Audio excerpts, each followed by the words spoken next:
dia, bem-vindos ao podcast da Macedo Vitorino. Hoje vamos falar do tema a inteligência artificial e o direito, a regulação da inteligência artificial, e connosco temos o Dr. Luís Miguel Henrique, que é um famoso advogado da nossa praça e também comentador em diversos órgãos de comunicação social. O meu nome é António Vitorino e eu sou sócio da Macedo Vitorino. Obrigado, António, antes de mais então pelo convite e pela honra de continuarmos um bocadinho esta conversa, porque isto tem uma primeira parte que conversámos e que deixámos uma outra para conversar, porque depois em off até estávamos a conversar sobre o problema da questão da regulação de tudo isto que tem a ver com a inteligência artificial e dos desafios. Para ti, devemos ou não devemos regular? Qual é que é a tua opinião? Eu acho que nós estamos a tentar matar o doente com o remédio, ou seja, regular a inteligência artificial é pior do que regular o resultado ou o mau resultado da inteligência artificial. Nós não podemos proibir as pessoas de usar facas, porque se elas depois podem matar com facas. Não podemos proibir as pessoas de desenvolverem energia nuclear, porque amanhã pode haver uma bomba nuclear. Portanto, nunca no passado a regulação foi um meio eficaz de impedir o desenvolvimento tecnológico e, portanto, na minha opinião, nós não devemos regular tão cedo uma coisa que não conseguimos sequer controlar o seu desenvolvimento. E menos ainda num espaço como o espaço europeu, em que é demasiado pequeno, ainda assim, face a todo o mundo, e onde todos os outros estão a correr e nós estamos um bocadinho a andar devagarinho, não é? Sabes, deixa-me fazer um bocadinho de papel de advogado do diabo nesta parte, sendo que eu concordo na essência com o que estás a dizer e tenho ouvido particularmente as pessoas do meio e aqueles que investem o seu tempo, os seus recursos, o seu dinheiro, dizendo que não é possível, porque as limitações são tantas que depois, então o que é que sobra para ser feito, e como não é possível colocar uma regulação a nível, à escala global, em que todos funcionem sobre as mesmas, o ponto de partida e os pontos de chegada vão ser totalmente destruídos e aquilo que estamos a querer evitar na prática vai acontecer, só que nós numa situação ainda de maior fragilidade. Mas fazendo aqui um bocadinho o contraponto e percebendo algumas das questões, porque, por exemplo, eu tenho um irmão meu que trabalha na área do oil and gas, que esteve em Singapura numa parte. E é assustador, a partir do momento em que aterras naquele território, o que acontece.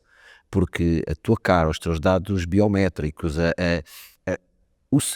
assim que ele entrava ou saía do hotel, as autoridades sabem, entregam-te um chip no telefone, tu tens que usar e ter acesso, e a partir desse momento monitorizam tudo. Se atravessas a rua, se não atravessas a rua, se estás no quarto do hotel, se saíste, foste comprar tabaco ou não. E eu percebo que, nomeadamente no espaço europeu, e agora apelando um bocadinho também à história, todos nós sabemos que muitas das vezes a ciência é bondosa e virtuosa nos seus ideais. E depois o problema é quando eventualmente as coisas são mal aplicadas. Mas tendo consciência disso, e agora fazendo agora a conclusão do raciocínio, eu tendo a consciência disso, e porque não é possível tu trancares e fechares com um conjunto de normas preventivas à escala global, é saber que isso já existe e que nós estamos a ficar para trás exatamente por excesso de regulação. E aí eu percebo, nomeadamente aquilo que foi feito em agosto deste ano, e foi publicado em agosto deste ano, feito ao longo dos meses anteriores pela União Europeia, mas eu, ouvindo quem está na área, ouvindo e vendo o que está a acontecer no mundo, acho que estamos tal e como tu disseste, a matar o paciente com o remédio. Eu acho que é um bocadinho isso que se passa. O problema não está no nós sabemos que temos um conjunto de valores que queremos preservar e proteger. E, portanto, obviamente ficamos... Mas sabes que nem todos são assim. Ficamos... Mesmo no espaço onde nós estamos. Mas ficamos bastante horrorizados. Não sei, eu acho que nós, quando vemos o que se passa, por exemplo, a situação que tu descreveste em Singapura ou na China, por exemplo, a gestão do Covid, que foi feita na China, verdadeiramente draconiana, etc. E cá também teve os seus adeptos, mas que lá foi usada a inteligência artificial, os sistemas de reconhecimento facial, os drones, etc., para coagir as pessoas e forçar as pessoas ao cumprimento de um conjunto de normas que eram efetivamente totalitárias, e cá não se chegou a tanto. Embora nas normas totalitárias andámos ali mesmo paredes meias, resvés com coisas que estavam até a passar de perseguição de pessoas, etc. O bem comum tem muito que se lhe diga, não é? Agora, uma coisa é nós olharmos para uma tecnologia que se está a desenvolver e dizermos assim, esta tecnologia pode ser usada para o mal, e se ela for usada para o mal, ela será terrível, porque ela não é tão terrível como uma arma atómica, no sentido que se deitamos uma bomba atómica numa cidade, por isso simplesmente arrasamos e destruímos a cidade e a vida nessa cidade durante décadas, o sabermos, ela pode entrar nas nossas vidas e pouco ir-nos tirando pedacinhos da nossa liberdade e da nossa independência e da nossa autonomia, ao ponto no fim nós sermos completamente manipulados por sistemas informáticos e, portanto, por quem dirige esses sistemas informáticos. Isso é efetivamente um risco, e é um risco grande e elevado que venha a acontecer. Controlar ou que não? Nós não conseguimos controlar, esse é que é o meu ponto, nas leis atuais ou no Regulamento Europeu da Inteligência Artificial, nós temos a distinção de um conjunto de riscos possíveis, não é?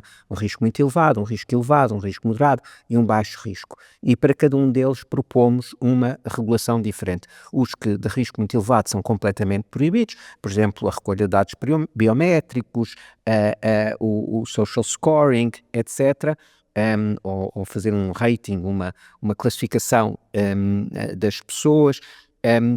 Estes sistemas são absolutamente proibidos. E depois temos sistemas que oferecem menos risco, onde já estão, por exemplo, os grandes modelos de linguagem, como ChatGPT, etc. E depois vamos tendo até sistemas de baixo risco, para os quais não é preciso nada. E até podíamos dizer que depois, no fim, teríamos uns sistemas de nenhum risco, porque a inteligência artificial é tudo. Não é? Tudo o que tem um computador e tem um algoritmo tem inteligência artificial. E por isso podemos dizer que depois há uns que não oferecem nenhum risco ou nenhum risco que nós entendamos como devendo regular. Mas nós não podemos regular o risco à partida. Nós, mais uma vez, usando aquela analogia, nós não proibimos o uso de facas na cozinha só porque elas podem matar uma pessoa. Portanto, nós não podemos, o desenvolvimento do instrumento não é equivalente à utilização do instrumento. E, portanto, se nós regularmos o desenvolvimento de sistemas, é verdade que a União Europeia coloca até nisso algumas salvaguardas, dizendo que é a colocação no mercado. Mas a colocação no mercado, que mercado?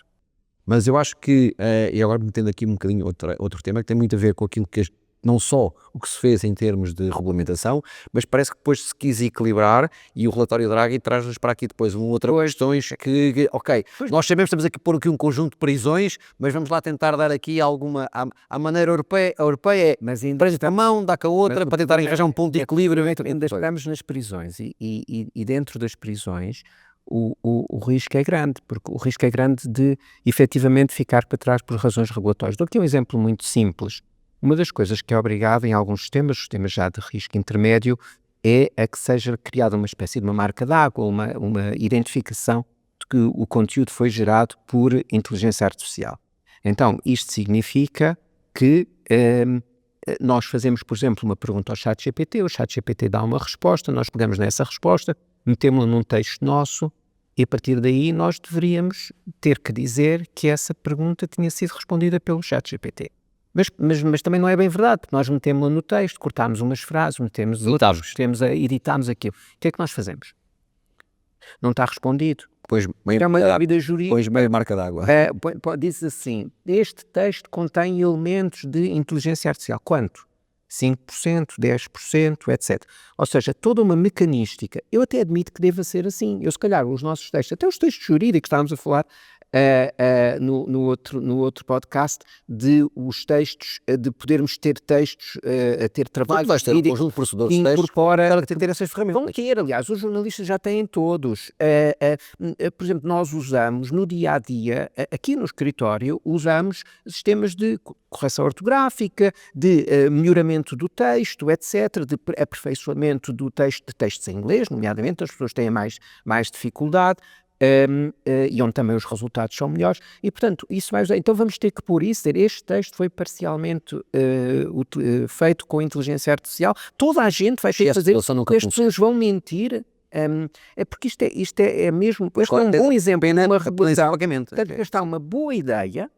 É bom saber que, sei lá, se eu tenho um anúncio que é criado à cara de uma pessoa, dizer esta imagem não é de uma pessoa real, se calhar há uma utilidade, aquelas letras que nós temos nas coisas bancárias, não é? A taxa de juro a 5%, a taxa G é 15,3%, né, etc. Até admito que isso haja alguma utilidade nisso.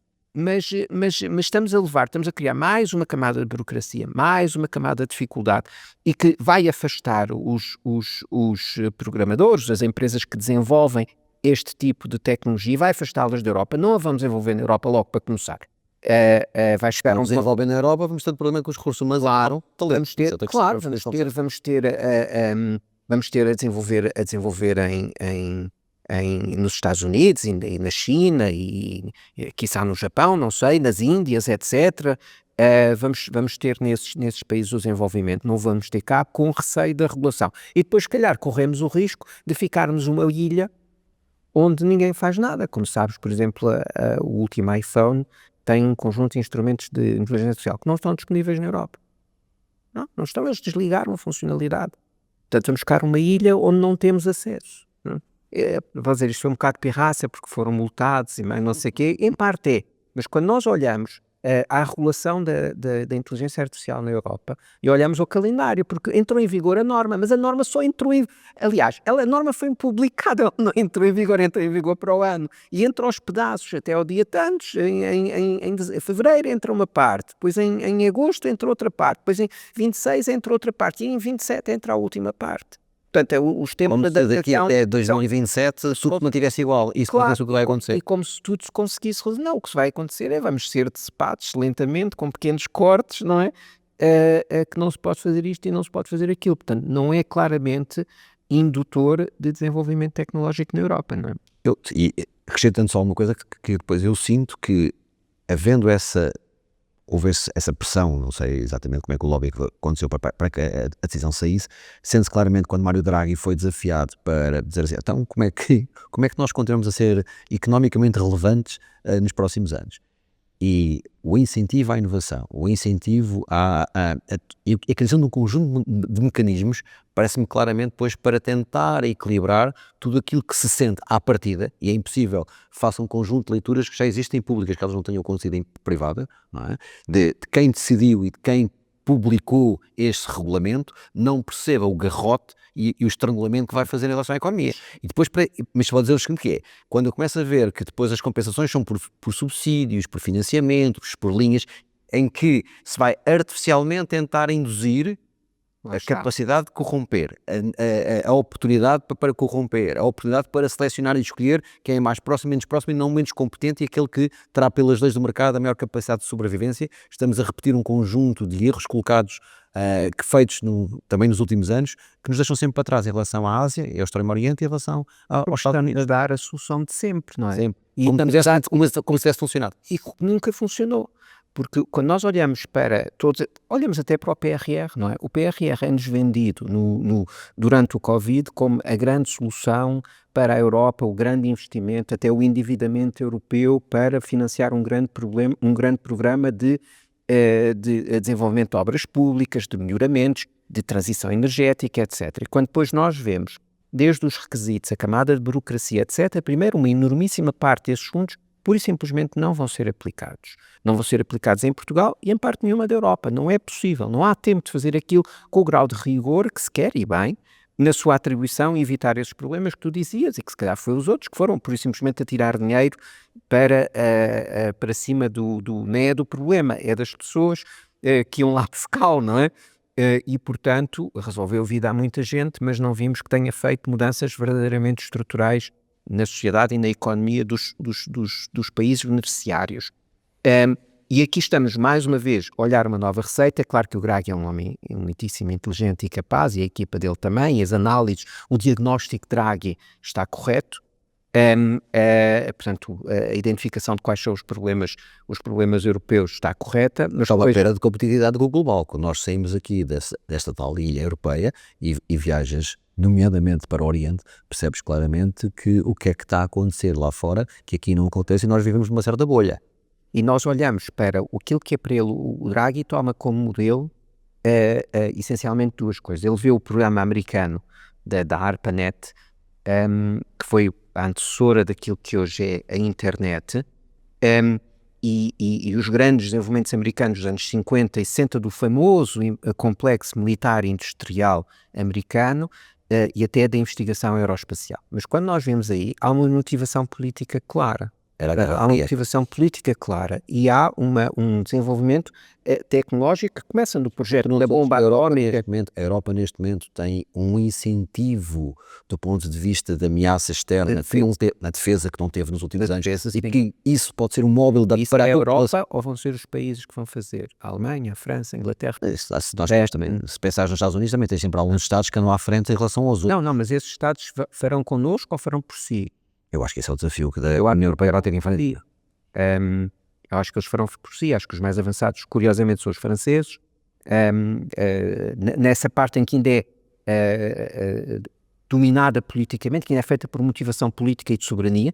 Portanto, acho que esse lado, o desenvolvimento da indústria de defesa, poderá acontecer, e com ela, com a indústria de defesa, os complexos a Alemanha tem do passado. Parece que está mais aberta dessa cultura. Vai mudar a Alemanha vai mudar nessa e quando a Alemanha mudar o governo, vai cair um governo mais à direita, e o governo mais à direita vai estar mais assente a esses problemas. Portanto, a Alemanha vai acabar por mudar. E mesmo assim, o orçamento alemão da defesa não é brinquedo, não é? Portanto, tenho a certeza que desse lado talvez não seja o lado mais assustador a longo prazo. A curto prazo é o caso da Ucrânia, mas para não nos desviarmos muito do tema, quando olhamos para a inteligência artificial, nós vemos que a inteligência artificial e a tecnologia de computação, que foi muito desenvolvida militarmente, politicamente, nos anos 30, 40, 50, 60 e até 70, a partir daí tornou-se um desenvolvimento essencialmente privado. Portanto, depois académico e depois privado. Os grandes desenvolvimentos nos anos até 90, 2000, década de 10 e agora esta, o grande investimento é privado. E mesmo o desenvolvimento aeroespacial americano é feito pelo Musk, não é? Já não é feito pela NASA. A NASA subcontrata. Portanto, alguma coisa mudou aqui. Seja a velocidade de desenvolvimento, a tal burocracia e desperdício de recursos de sistemas públicos estão mesmo a ficar para trás. Tirando a China, onde tudo é público com uma outra mentalidade, ou tudo é, pelo menos, dirigido politicamente. Mas na Europa, nos Estados Unidos, não. É tudo privado. E, portanto, nós temos que perguntar quais são os incentivos? Qual é a transformação que nós temos que fazer, política, económica, regulatória, etc., na Europa, para nos permitir que haja esse desenvolvimento. E para mim não é atirando dinheiro, ou é atirando dinheiro outra vez, se calhar é desregulando, vamos um bocado a arrepiar-nos em relação ao regulamento de inteligência artificial, mas não é só desregulando isso, se calhar é desregulando mais a economia, se calhar